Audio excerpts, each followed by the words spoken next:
The aggressive pursuit of comfort is the definition of aging. And I'm going to dig into that in a little bit, but I don't want you to pursue comfort. I want you to constantly be pursuing discomfort. That's how you're going to expand yourself.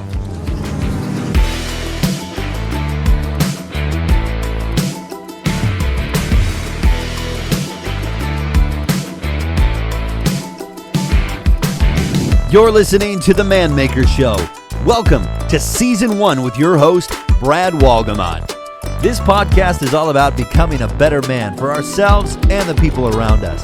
So if you enjoy this episode, whether you're on your way to work or mowing the lawn, make sure to share this with somebody, like, and subscribe. Well, I hope you're ready, because here we go.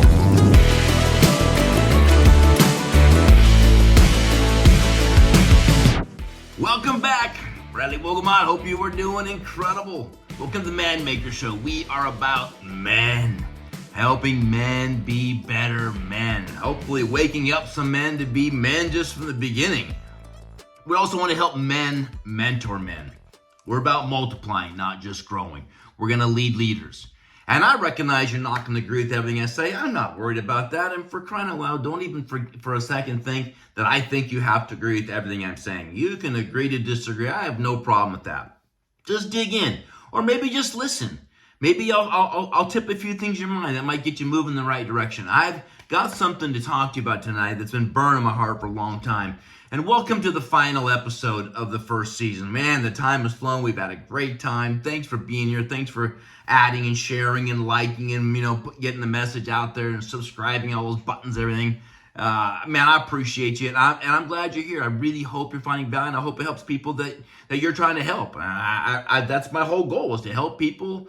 Help people. One of the oldest lines in the world. So welcome to season finale. Lots to cover. Short period of time. Gonna have to blast like a machine gun. This probably should be 3 episodes, but I don't want to wait till season 2 to get this out. Today's message is about, are you a consumer or are you a contributor? And I hate to say, but I've kind of broken people down into more or less 2 categories. And I don't mean that in a judgmental standpoint. I just find that there's people that seem to fall on one side or the other pretty consistently. That they're interested in what they can get out of a relationship, what they can get out of a situation, what they can get out of an environment. And there are those that say, what can I add? What can I add? What can I add? I went to a Seahawks game. I go to like 1 or 2 every year. And, you can go to a game and you're just going to be a consumer. But my thoughts are, how do I make this game the greatest thing ever? So I bring costumes for everybody. Wigs, jewelry, ponchos, big beards, and crazy suits, and all kinds of crazy outfits, and we create memories for people, man. We have a good time, most importantly for ourselves. And the last time we were out was a freaking snowstorm blizzard, so we're just buried in snow wearing all this crazy stuff. How can you add value? How can you contribute? That's going to be our question tonight, okay? Unfortunately, most people, and I mean a large majority of the people, and it's probably closer to 80, 90%, not 50 or 60, that are predominantly consumers. They walk into an environment, what can I get? They go into a relationship for what they can get. They're rarely asking, what can I give? What can I add? What can I serve? How do I make this person better? How do I lift them up? How do I add value to them? Very rarely, they're just trying to make an impression so you think more of them, versus helping people think more of themselves. If you think about from the financial world, the world works on contributors versus consumers. Contributors are business owners. Business owners have to think first, how do I add value? How do I build something that contributes to the betterment of society? And they have to create a solution. If you have a job, predominantly, most jobs, I think you'd agree, the average Joe shows up, gets a punch list, and does their job. And they contribute to a team, but in reality, they're kind of just a consumer, because it's kind of like, how do I get through this day, versus thinking, how do I make this thing faster, better? I can remember in jobs where I was trying to add value, like, do not do that. Just do your job, fill the cog in the wheel, and don't worry about the rest of it. And boy, I tell you what, I was very quickly unemployable there, because I'm not gonna be just a consumer. Show up, give me a punch list, and I'm done. And I think a lot of you can relate this, but some of you like it. Shelley used to work in corporate Canada, and she worked for a large utility. And she moved up very, very quickly to the ranks, to a much higher level than her age would have put her at. And she was pulled into the one of the offices by one of her upper VPs, and they were going to give her some advice. And it's advice that stuck with us and her for a long time. And they told her, be careful, because a corporation will take everything it can. So be careful, but give everything you can so that you can have higher expectations, because it's all contribution mindset. But be careful, because they will overreach, and next thing you know, they're taking more of your life. I have friends of mine that give way too much to their job, and their families suffer. And I understand their ambition and their contribution mindset. They just have to find a way to rework that, because they kind of got sucked in. And the boss said, look, we have found it's a lot easier to get 5% more out of someone that's given 95 than to get 2% more out of someone that's given 50. And let that settle in for a second, because it's easier to get more out of a leader and a server and a giver than it is to get a little bit out of someone that's just trying to do their job. I've talked to people that work in efficiency analysis or whatever that might be, making companies run more smoothly. And they said the biggest issue is so much waste, so much wasted time, so much finger pointing, so much people that are not really interested in contributing to breakthrough. They're really just there getting a job. And so I think you know what I mean. Maybe it's involved in teams, right? I get an opportunity through a buddy of mine, Greg Francis. He invites me down to this event in San Diego where it's 3 days of brute force physical activity competition with like hundreds of teams. And Greg brings in these superstar athletes. We actually won it a couple years ago, which is amazing. And then at night, there's a kind of a tent meeting with a bunch of speakers and preachers and so forth that come in, try to add value to men. It's men only, grizzly men. And the event is very challenging. They have 3 categories, like 20 to 40, then 40 to 50, then 50 to 60. And since I'm over 50, I get into the organization called the Primes. I'm the Prime. And each event typically has to have a prime person. Well, the unfortunate reality is there aren't that many primes that are still physically able to do a lot of things. Like we're like pulling trucks up hills. We're picking up 150-pound kettlebells and running them across a football field. We're tying people together and trying to rip one across the line. We're running up hills in mud, and it is awesome, but it is very challenging. And it beats the tar out of me.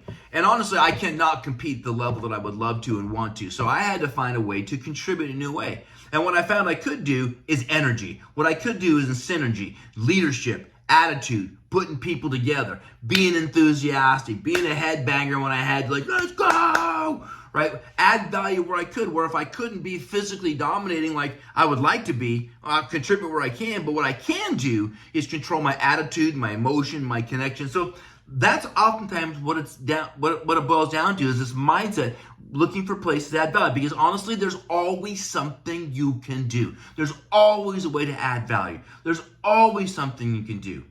It's like when my wife goes on a couple-day trip to see her family up in Canada, I have a goal that when she comes home, the house is spotless. I know she works all the time to clean the house. It's one of her domains, and she does an amazing job at it. And it's my one time to show value where something she values greatly. And I make the house spick and span. She's like, oh my God, you did it again. I go, yeah. I just want you to know I love you. And that's one way I can add value to her. In every situation, be asking this question. Because if you don't, then you fall into this comfort zone. And I'm going to talk about this more in a minute, because the aggressive pursuit of comfort is the definition of aging. And I'm going to dig into that in a little bit, but I don't want you to pursue comfort. I want you to constantly be pursuing discomfort. That's how you're going to expand yourself. And oftentimes discomfort comes in all kinds of different ways. There's a beautiful song I was listening to just today, and it's an album that came out by Lauren Daigle. Some you like her, some you don't. I don't really care. But my point is that she has some very powerful lyrics. I'm gonna give you one little part of the lyrics and see if you can hear what I'm going to talk about here. Okay. First part: how are you going to love someone if you don't forgive them? How are you going to hear someone if you never listen? How are you going to stand up if the world wants you on your knees? And how are you going to live out the words you're preaching if you don't believe them?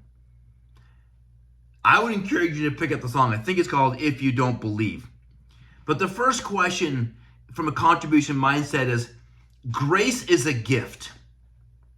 And how are you going to love someone if you don't learn to forgive them? And I think to understand grace, and boy, we could do hours on this, but it's a gift, right? There's two parts of that. When you receive grace, right, you think you deserve it, right? And so we're like, well, thank you. But the big part of that is that you now are free to be yourself and to love on them and serve them and give back to them. But some people will hold you in contempt without grace. They'll try to hold that and lord that over you to elicit a behavior so that they can consume more or they can control more. When we give grace, what we're saying is, we're not going to hold that against you and control you with it. Forgiveness doesn't mean it didn't happen. What it means is I'm not going to hold it over. I'm going to restore the standard of love and grace. From the standpoint of the person giving the grace, it effectively means that event no longer controls me. It doesn't mean it didn't happen. It just no longer controls me. It doesn't affect all my decisions. If you've ever been hurt, and then you start making decisions based upon, well, this person was that way to me, and that person was that way to me, and that, so therefore I am this way. I haven't forgiven, I haven't released, so therefore I carry into life looking to protect that, and frankly, that's a consumer mindset. How I got to do things to protect what I have, so therefore maybe I can get more, but hold on to what I have. A contribution mindset is the opposite. And that's why grace is such an important part of that. How are you going to hear what they're saying if you're never listening? Have we not run through an era of 3 or 4 years where everybody wants to talk but no one wants to listen? A big part, the law of connection, John Maxwell covers as well as anybody, that people want to know that you're listening before they're going to listen. How is anybody going to hear what anybody says if nobody's listening? Would you turn your ears on, 2 ears, 1 mouth, listen twice as much as you talk, and learn to listen? You'll learn way more by listening than you will ever by talking. But this is a contribution mindset.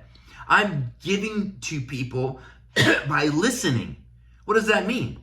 That sounds like a consumer thing. No, I'm listening so I can share value, or I can say, wow, or that's amazing, or thanks for sharing, and I can compliment and encourage them to continue to be open.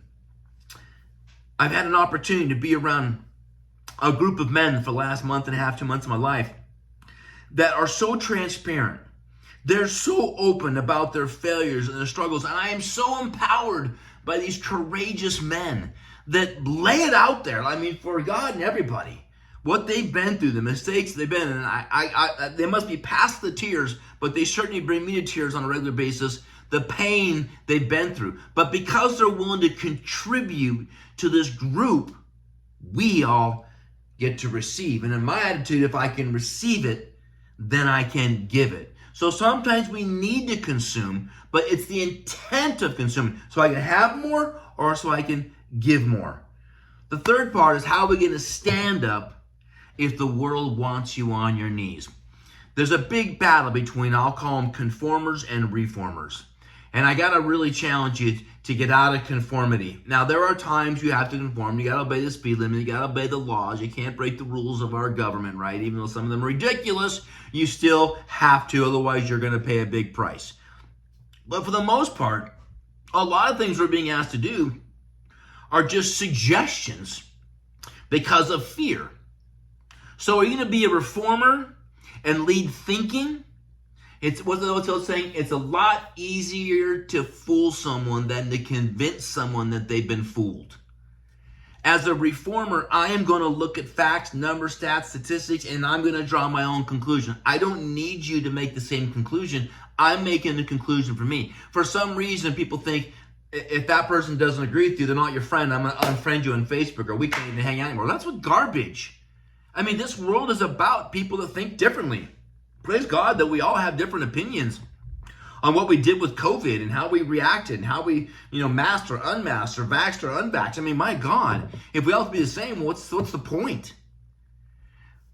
The concept that I'm looking for is I want to challenge you men to be reformers. I want you to lead change. I want you to think, and I want you to go to work on it. Not just sit back and complain about it and fight and poke and be mean on Facebook. Actually lead a movement of something. I don't care what it is. This is my movement. This is my reformation. This is my leadership movement, helping men get back up. And then lastly, how are you going to live out the words you're preaching if you don't believe them? Man, do I think this is one of the great battles of men. And that is, I think most men say this: if you really knew me, if you really knew what's going on in here, most time you wouldn't love me. And I think a lot of people that are saying and preaching and sharing, they don't believe it. And the reason they don't believe it is because they have made mistakes in their life, so therefore they think they're a liar. They think because they haven't been perfect that they can't really contribute. What can I do? I'm just a screw up. I've done all this, right? Well, that is the wrong way to think. Don't let what you can't do prevent you from what you can do. Just because you've made mistakes doesn't mean you're a mistake so you can't help others. That's ridiculous. But that's what the world wants to say to you. So we have to get back up. We have to begin to believe. And this is going to take some time. I am sure we are going to have to work on this. But the first thing you have to do is you got to step into this mindset of I am a consumer, not a I am a contributor, not a consumer. I'm shifting away from being a taker. I'm looking to be a giver. Because a consumer, if you're in a relationship that's a consumer, they'll take until there's nothing left. It is amazing. They'll empty the tanks. They don't offer solutions, they offer problems. A contributor if I've always had this leadership mantra: if you're going to bring a problem to me, bring 3 solutions. If you don't have 3 solutions, I'll be a problem. Because I'm not a garbage dump for problems. Do you have a problem? Bring me some solutions, right? I got a good friend of mine that works in corporate leadership, and that is his mandate. If you're going to bring me a problem, you're going to bring me at least 1 or 2 answers, and I may need to provide a third one. But that's all part of it. This world has become too many takers, and if you look around, 51% plus of America is on a government paycheck. We got a problem. They're looking to consume. They're going to vote with their wallet versus voting for their freedom to be able to contribute, to add value, to do things. I need the opportunity to be free, to contribute, to add value, and if not, then what's the point? I don't want a handout. I don't want to work my whole life. I don't want to have a job until I'm 60, 65. I want to beat the system because I go out and find ways to contribute, and I think that most of you feel the same way. That's where we're at. Too many takers. That's the problem with our tax system. I mean, so many people think rich people should pay a higher percentage. Now, that makes no sense at all. The person that leaves their family more, gets up earlier, stays later, works harder, contributes more, should pay more taxes. See, the only part they figure out is since you make more, you should pay more. What they don't understand is you gave more. Your family paid a price. Your health paid a price. Your community paid a price because you were so busy making a living, doing amazing things. You got made more money, but the consumers of the world are like, yeah, you should pay more. They're not willing to pay you back for the time you lost with your kids. They're not willing to pay you back for the health you lost because you're grinding so many hours. They're not willing to help you in marriage counseling because you're having issues at home. No. They just want your money. And that's the problem. Do I sound a little bitter about that? Yeah, I am a little bit. And I'm going to fight for it because I think it's wrong that people keep asking for more and being willing to give so less. I really want to shift your brain. There's the old mindset between do you need a coach or do you need a mentor? You probably need both, but the mentor is most important. A coach teaches you how to do things. A mentor teaches you how to think. In baseball, as an example, a coach teaches you how to swing the bat properly. A mentor teaches you how to approach the at-bat. Am I going to go opposite way? Am I looking for middle in? Am I trying to hit the ball on the ground to move a runner over? Am I trying to hit the outfield to score someone from third base? Do I need to bunt? What do I need to think? How am I preparing? What is the sequence of the pitches in the last 3 or 4 guys? To think like a hitter. There's a difference. And it's the same thing in life. I need to think different if I want to have a better relationship. I need to think different if I want to contribute versus consume. I got to learn to think. What's the old saying? You can react without thinking, but you can't respond without training. It's a radical change. A while back, I had some friends. Well, let's just say I had a lot of different friends stay at my home. And it was a rather large home, so we were happy to have people. It was typically people that were hurting, that were broken, that had been through hard times, and they were healing. And what was fascinating to me about people that are healing is they miss the greatest medicine. The greatest medicine for healing is to serve and to add value and help other people. It's the greatest medicine you could ever give. But I found that there were 4 types of people who showed up. There, first of all, there were those that didn't think they could add any value. They'd show up, they'd consume, they'd eat our meals, they'd walk around, they'd swim in the lake, they'd play on the sport court, they'd go on the rock wall, they'd do the zip lines. But if it came to getting some work done, I couldn't find them.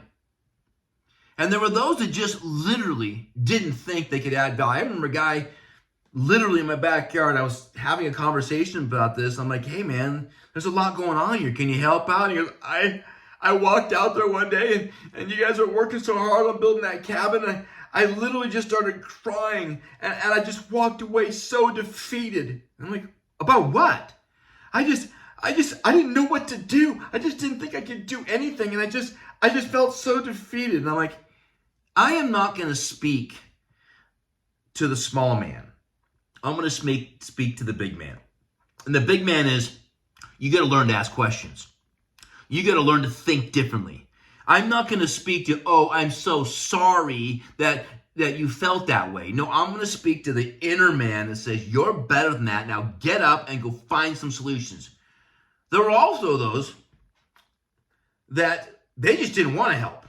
I mean, this guy at least wanted to help. He just didn't know what he could do. There were some guys just freaking lazy, and they wouldn't do anything. They wouldn't pick up a dish. They were like, they moved into Hotel Wogamon. They were there for us to serve them and just give them everything. They were just the worst of consumers. At least I had a little mercy for the first guy who was trying, but in all reality, that was probably BS, and he probably just was being lazy. But yeah, maybe he was honest. But our conversation was strong, and I hope they got it. I don't know if you did. But the third type of person are those that they're just going to make excuses. I remember this guy showed up, a buddy of mine. There was a bunch of us working out on this log cabin we're building. And this one guy shows up, and he's in his basketball shorts, and he's in his t-shirt, and he's kind of standing up on the hill. We're all down here working on this cabin, and we're dirty and dusty, and it was messy, and, not the best of weather in the Seattle area. And he goes, hey, Dom, hey, buddy, hey, it's good seeing you. I gotta go. I gotta do my laundry. And he just left, and I'm thinking, what? Why did you show up? And I realized that some people show up just because it might be a cool place. It might be a cool party. This might be the in thing. Let me go where the big dogs are going, and maybe I'll be a big dog because I'm there. Oh, I got to contribute? Oh, I got to work? Oh, I got to get dirty? Oh, hell no. and I've seen it, right? I've seen this where people show up and all they do is make excuses. The fourth category are those that show up that may not know what they do, may not know how to do it. I'll talk about Dom here again. Dom was with me, and I don't think Dom's built any log cabins in the woods. I don't, at the time he was managing a super posh club in Bellevue and kind of all super cool. But underneath this super cool thing was this super humble, hardworking. And I told him what I was doing. He goes, well, I'll come help you. I'm like, what? You manage this huge, super crazy bar? Yeah, no, I'll come out and help you. I'm like, okay. Thought he'd never show up. Then he show up. Dude, he showed up like day after day after day after day, just covered in dirt and mud. And we worked our butts off, and we became super good friends in this time. And it wasn't that he was an experienced craftsman, but he's like, look, I can work. I can cut. I can nail. I can draw. I can do this. Let's go, man. This will be fun. And so I found that these four types of people kind of show up. There's the emotional basket. It's so hard. There's the person that's, I just don't really want to do anything. And I've met some people like that. I know some very closely. I just don't want to help. I just, me. SMH, shaking my head. That is me. And that's awful. But they're out there. Who are you? What happens when you show up? What do you like? What do you do? Still looking for your handouts? You got to change the way you think if you want to change the way you live. I heard a great saying the other day, and it was one like this. You can't think your way into a new way of living, but you can live your way into a new way of thinking. And oh man, that hit me, because it kind of flies in the face. I've always been about thoughts, words, action, habit, character, destiny. But it's thoughts, words, action, and then change, right? You have to change what you do. And sometimes I'm going to think and think and think. And a lot of times this is people that are trying to cerebrally, is that a word? Cerebrally beat something. Maybe it's an addiction or it's some kind of a mental thing. They're trying to consciously think themselves out of it. You can't think your way into a new way of living, but you can live your way into a new way of thinking. And there's something about this action that changes the way you think about yourself. It creates a confidence. It creates a boldness. It creates this man mindset that, dang, I'm doing it. I'm strong. And I look in the mirror and I go, I'm proud of myself. Because if you don't, you fall in the other category. And this is this aggressive pursuit of comfort. And that's what aging is. And it can happen at 30, 40, 50, but for the most part, you can see it clear as bell when people hit their 50s, 60s, and 70s. They buy a lazy boy chair. If you have one and you're in your 30s, you better burn that sucker, because unless you want to be a lazy boy, which means you're a consumer, sorry if that makes you mad. Please don't get mad. Just think, are you contributing? Well, I worked hard today. So what? Work harder. If you want to win, you're going to have to outwork. You want to out-earn 98%? Guess what? You're going to have to outwork, outthink, outproduce, out-contribute 98%. It ain't going to happen because you're lucky, because you show up. It's going to happen because you beat them. You outwork them. And that's what it always boils down to, is hard work is a mindset.